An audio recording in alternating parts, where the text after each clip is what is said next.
music business. I don't know what that involves. In fact, I haven't seen the results yet, but I've been told. DJs love nothing more than discovering a forgotten classic. But in the mid-1980s, disc jockeys in 3 U.S. cities slipped a brand new Roy Orbison record onto the turntable, only to be shown the door before their shifts ended.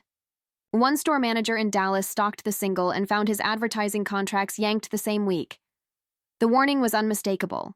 Spin Orbison, and you're out.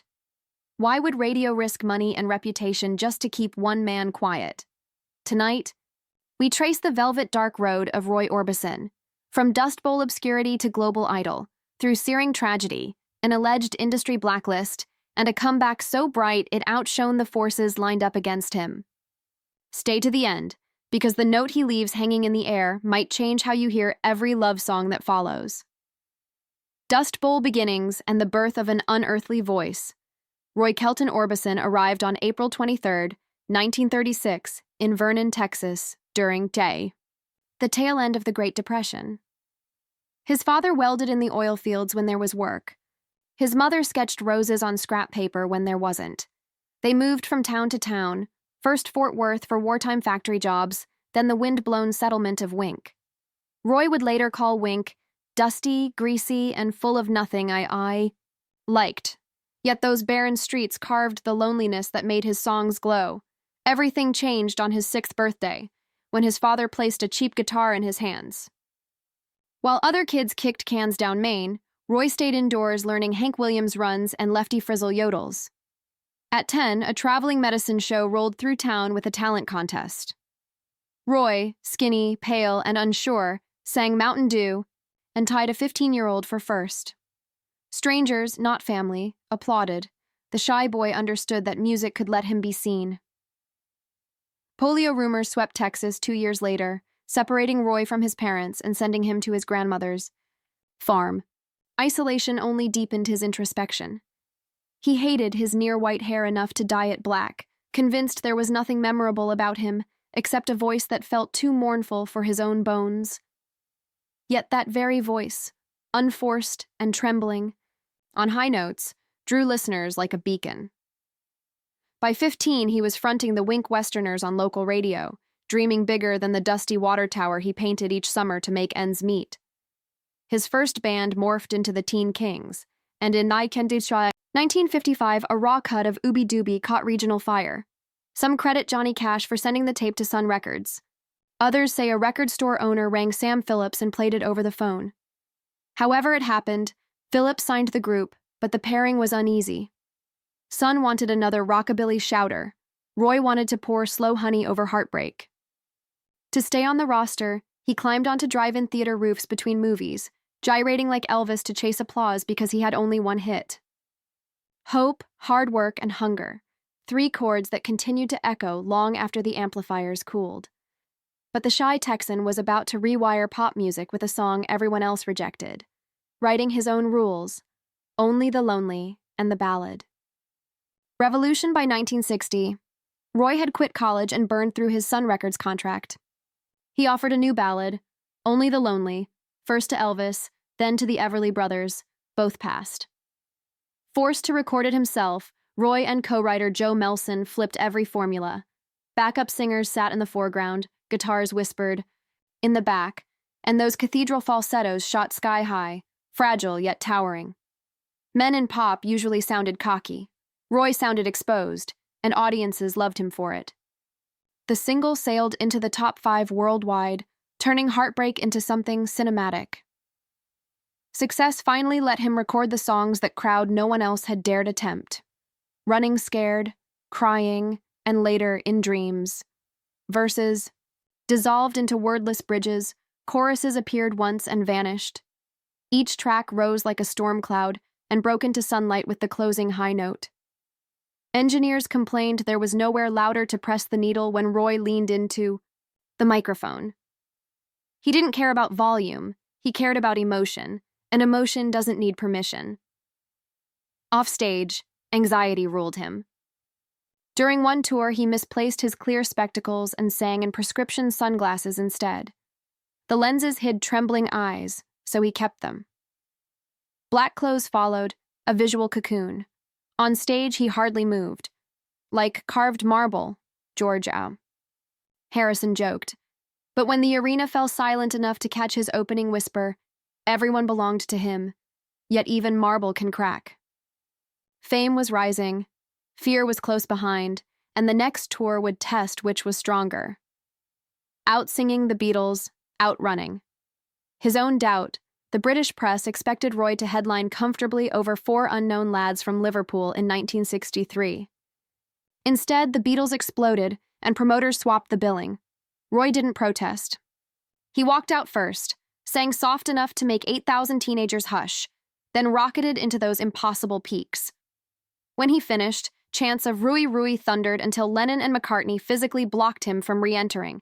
Their turn now. Harrison later confessed they dreaded following him.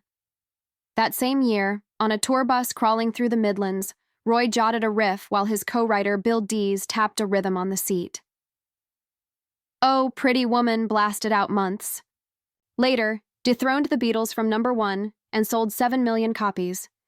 In Ireland, he became mythic, returning so often that police once shut down shows to keep fans from overrunning the stage.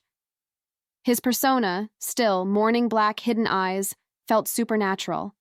Yet it wasn't artifice, it was armor. The world kept trying to peer inside the shell, and Roy kept turning pain into gold. But pain doesn't bargain, and it was waiting on a backcountry road outside Nashville. 2 crashes, 1 fire, and a silence that nearly killed the music Roy married Claudette. Frady in 1957, 3 sons followed. Fame, though, fuels temptations.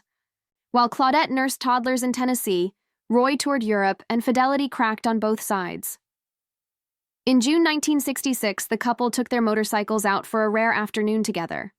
A truck darted through an intersection. Roy swerved. Claudette didn't. She died in his arms at 24. Friends say his voice turned to air, thin, present, barely speaking. He poured the morning into Too Soon to Know, a record some stations refused to play because it felt too raw.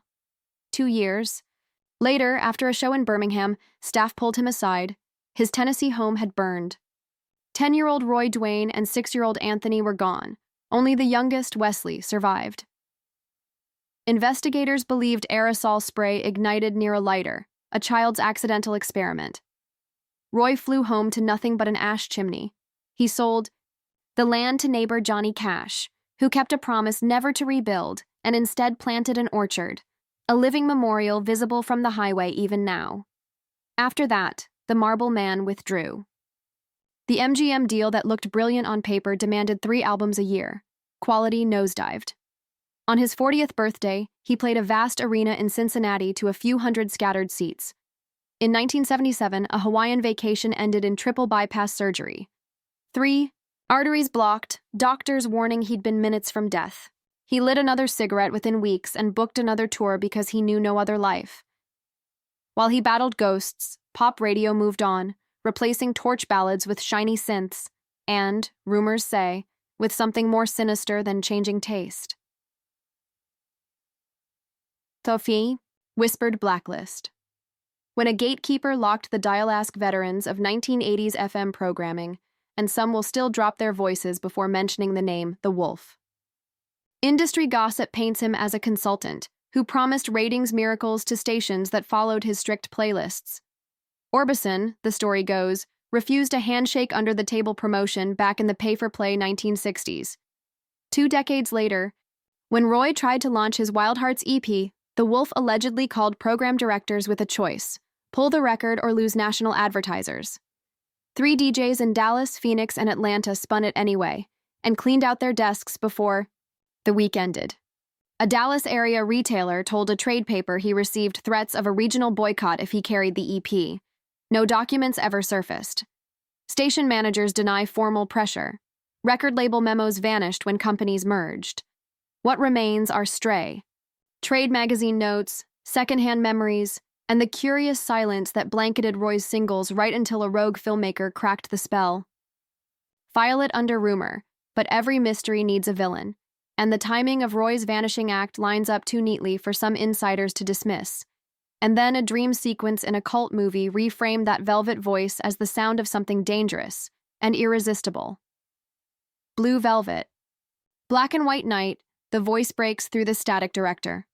David Lynch hunted for music that felt like a candle floating in darkness and latched onto In Dreams for his 1986 thriller Blue Velvet.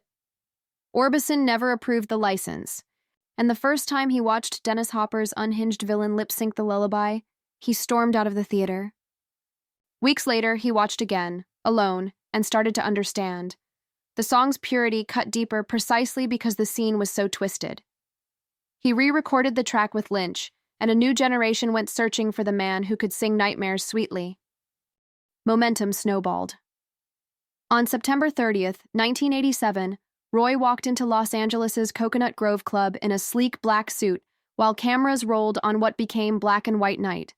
Behind him, Springsteen, K.D. Lang, Elvis Costello, Tom Waits, Jackson, Brown, the finest players in rock, content to stand in his shadow. At dawn the next morning, a 5.9 earthquake rattled L.A., dropping chandeliers onto the master tapes. Miraculously, every reel survived. When PBS and HBO aired the special, viewers finally saw what radio had tried to bury, and VHS sales spread it further. But the real miracle came in a Malibu garage where 5 legends gathered for what was supposed to be a throwaway B-side, Traveling Wilburys, Mystery Girl, and a crescendo at the edge of time. George Harrison needed filler for a single. Jeff Lynne was producing Tom Petty and Roy. They borrowed Bob Dylan's studio, grilled burgers, and casually wrote Handle with Care. The label refused to waste such magic on a B-side, and the Traveling Wilburys were born, 5 icons disguised as brothers named Nelson, Otis, Charlie T, Lucky, and Lefty Wilbury. The album went multi-platinum, kids memorized Roy's verse, and suddenly the Marble Man was contemporary again. Virgin Records rushed to capture the heat, pairing Roy with Lynne for a solo project. Petty dropped by. Bono mailed a cassette demo titled, She's a Mystery to Me. Sessions at Harrison's estate felt enchanted. Musicians swear the chandelier shook when Roy held the final note of A Love So Beautiful. The resulting LP, Mystery Girl, sounded ageless. Rock guitars wrapped around an orchestra of sighs. On November 19, 1988, Antwerp's Diamond Awards Festival filmed Roy's only live performance of You Got It. 17 days later, while visiting his mother, he collapsed and never regained consciousness. He was 52, gone just when destiny seemed to owe him interest on every past wound. Posthumous success came swift. You Got It shot into the top 10 on January 3, 1989, making Roy one of the rare artists to chart across 4 separate decades. Mystery Girl turned platinum. Fans who'd been toddlers when Pretty Woman ruled the jukebox queued for copies, discovering that pain sung honestly never expires. Yet even in death controversy nipped at his heels, because technology could raise a ghost, and families don't always agree on who should hold the candle. Holograms, lawsuits, and the ethics of eternal encores. In 2016, promoters announced a touring Roy Orbison hologram, a digital likeness fronting a live orchestra.